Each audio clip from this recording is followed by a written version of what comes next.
ہر کوئی دنیا سے جاتے ہوئے اولاد یاد کرتا ہے. میرے باپ اچانک اللہ نے موت دی، ہارٹ اٹیک ہوا، ٹھیک ٹھاک تھے، اچانک.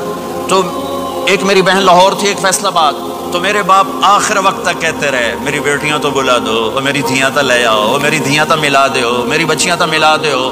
اور یہ کہتے کہتے دنیا سے چلے گئے. ہر آدمی موت کے وقت یہی کچھ کرتا ہے.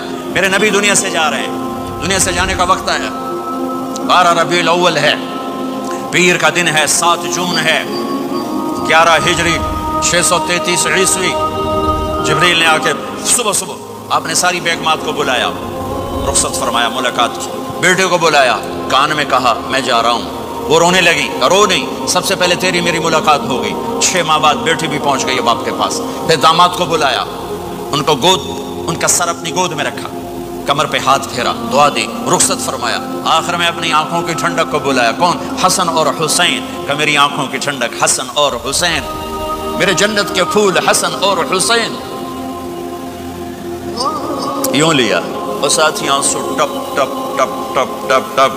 بیویوں کو جدا کیا، آنسو نہیں. بیٹی کو جدا کیا، آنسو نہیں. داماد کو جدا کیا، آنسو نہیں. جب بچوں کو جدا کرنے لگے تو یوں آنسو. ایک کو زہر میں تڑپتے دیکھا، ایک کا کٹا سر نیزے پہ چڑھتے دیکھا تو آنسو رک نہیں سکے.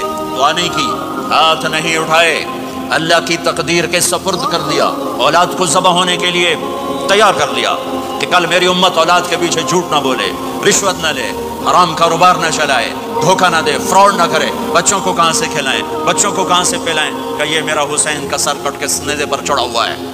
جب سب چلے گئے تو جبریل آ گئے. آپ نے فرمایا کیا ہوا؟ خاموش کھڑے تھے. کہ موت کا فرشتہ دروازے پر ہے، اندر آنے کی اجازت چاہتا ہے.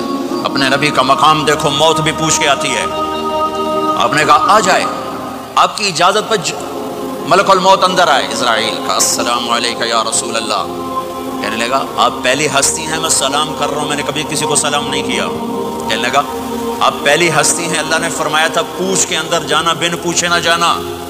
پھر کہنے لگے آپ پہلی ہستی ہیں، اللہ نے فرمایا آنا چاہیں تو لے آنا، رہنا چاہیں تو چھوڑ کے آ جانا. ہاں، یہ وہ دربار رسالت ہے جہاں موت بھی پوچھ کے آتی ہے. آپ نے فرمایا میں اجازت دے دوں میری جان نکالو گے؟ کہا جی نکالوں گا. آپ نے یوں جبریل کو دیکھا، کیا کہتے ہو؟ جاؤں یا رہ جاؤں؟ جبریل نے کہا اللہ آپ کی ملاقات کے شوق میں ہیں، فیصلہ آپ کریں گے. ہاں یہ بات سنانا چاہتا تھا اگلی. آپ نے کہا اچھا جاؤ، پہلے اللہ سے پوچھ کے آؤ میرے بعد میری امت کے ساتھ کیا کریں گے، میرے بچوں کے ساتھ. یہ ساری مائیں میرے بچے میرے بچے میرے بچے میرے بچے. میرے نبی کو تو پتا تھا کہ یہ تڑپ تڑپ کے ایک زہر میں جائے گا اور ایک کا سر کٹ کے نیزے پہ چڑھے گا. کیوں نہیں ان کے لیے ہاتھ اٹھائے؟ ہمارے لیے کیوں روئے کہ جاؤ اللہ سے پوچھ کے آؤ میرے بعد میری امت کے ساتھ کیا کرے گا، میں پھر جواب دوں گا. جبریل واپس گئے، موت کا فرشتہ کھڑا ہوا ہے. جواب آیا یا رسول اللہ آپ کا رب کہہ رہے ہیں آپ کی امت کو تنہا نہیں چھوڑوں گا.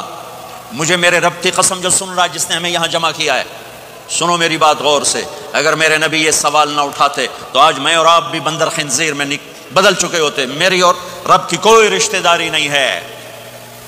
اس امت نے وہ سب کچھ کر دیا جو پہلی امتوں نے کیا، لیکن کون ہے جس نے عذابوں کو روکا ہوا؟ وہ میرے نبی کے آنسو، میرے نبی کی آہیں، میرے نبی کی دعائیں، میرے نبی کی فریادیں، میرے نبی کی تڑپ، میرے نبی کا رونا، میرے نبی کا پیٹ پہ پتھر باندھنا.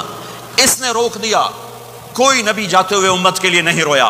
واحد نبی ہیں جو جاتے ہوئے امت کے لیے روئے، میری امت میری امت میری امت.